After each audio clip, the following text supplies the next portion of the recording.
Tucker Carlson, who is an intellectual coward, a dishonest interlocutor, and a terrible friend. People like Seth Dillon or Ben Shapiro, they are openly pro-violence. So how in the world could you justify killing tens of thousands of children? They are white supremacists. They hate women, Jews, Hindus, many types of Christians, brown people of a wide variety of backgrounds.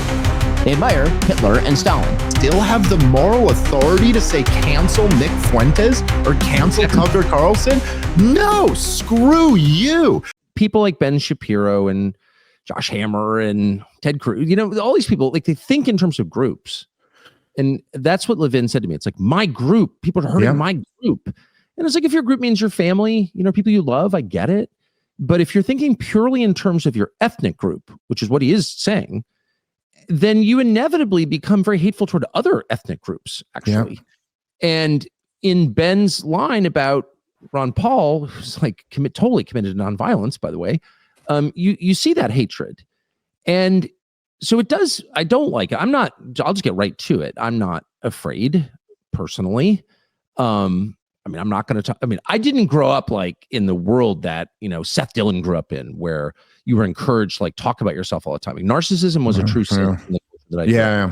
I never talk about it. I try not to talk about myself in general, but I know a lot about, people trying to hurt me, been there in a real way, and which I've never talked about, not going to talk about now, but I'll just say, I know what that is. And I know that, people like Seth Dillon or Ben Shapiro, they get a lot out of wearing bulletproof vests and like, oh, I'm so under attack and all this stuff. And it's like, the truth is they are openly pro-violence.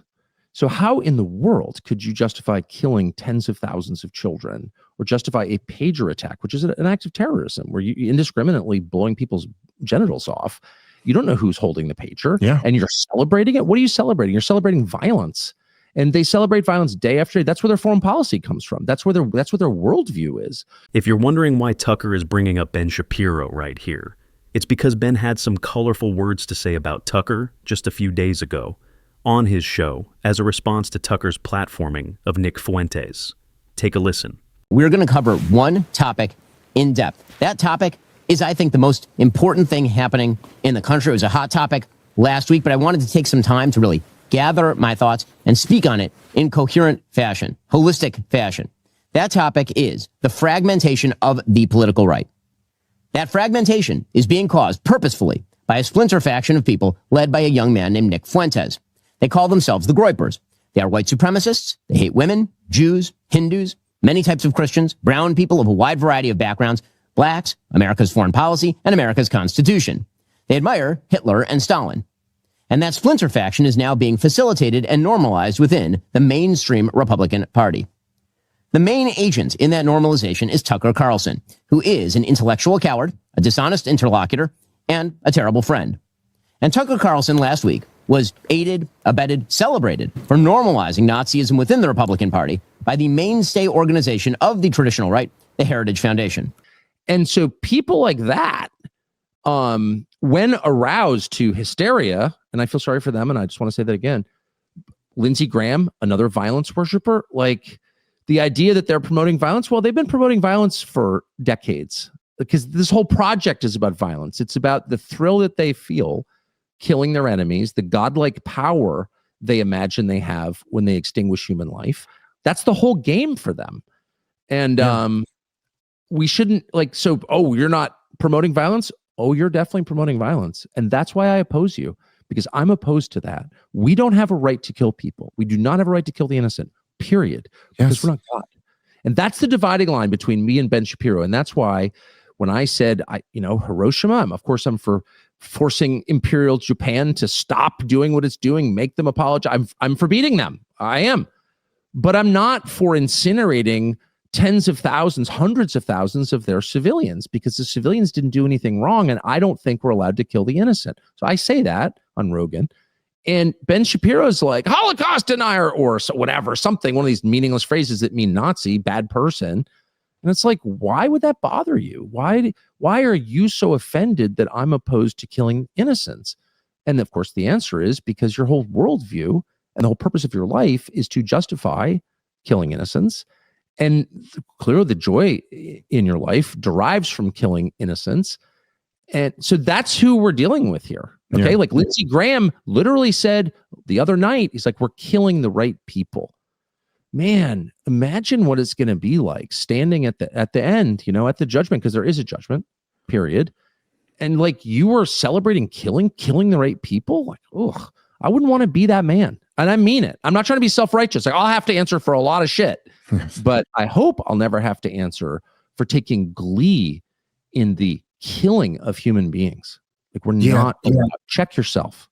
No, that's right. And, in some ways, there's a lot of overlap between, in my eyes at least, between kind of the fundamental Christian insight there and the fundamental libertarian insight, which I guess would come after that, after God, but it's almost like something you logically deduce after you have that morality. But there's the idea that, like you could almost say like, yeah, it's illegal to commit acts of violence or incite acts of violence unless the government's doing it, in which case you can incite and advocate for all the violence you want to. But the fundamental libertarian insight would be that morally speaking, that's the same thing. Like just because a government did it, it is no different than a private actor doing it. And that you can, if you believe in morality, then obviously we can't create another class and say, well, I call you senator. And so now if you kill people, it's collateral damage. We wouldn't accept that from a private person. And so we can't accept that from a public person. But this is, I'm not, look, as I'm saying in just Genocide Fest 2025 here, that they had the other day, the whole thing was genocidal in tone. There was, what's that guy? Brandon Tatum, who I debated once on Piers Morgan, who I don't hate him, but he might be the dumbest person who's ever talked about politics in the history of the world. Yeah. And he's up there and he's saying, turn Gaza into a parking lot. True, if I was prime minister, I'd have done it in 48 hours. Like, I'm sorry, people aren't allowed to leave Gaza. If you're saying turn it into a parking lot, you're advocating murdering 1 million children. Like, what? You just casually drop. Then Lindsey Graham is bragging that Trump ran out of bombs, all the people that we're killing. Then, all of them, it's like, and then you think at the end of that, you still have the moral authority to say, cancel Nick Fuentes or cancel Tucker Carlson? No, screw you. Like, well, who do you think you are?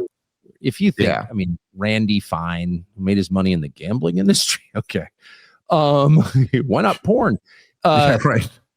The biggest donor to the party made money in the gambling industry. It's all just so gross, and it cannot withstand sunlight for one moment. That's right. And if the idea is that the future of the Republican Party is Randy Fine and Ted Cruz, this kind of quivering weirdo, I feel sorry for Ted, but like, really, Ted Cruz? Like, let's, what kind of scrutiny could that withstand? Not much. And et cetera, Lindsey Graham, the whole thing. And again, I don't want to be mean. I'm trying not to be mean.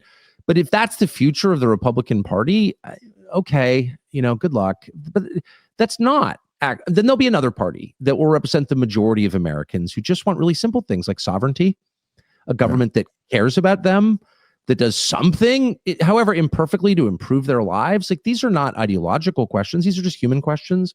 And if you have a party run by people who don't care about that at all, it's doomed to be a boutique party.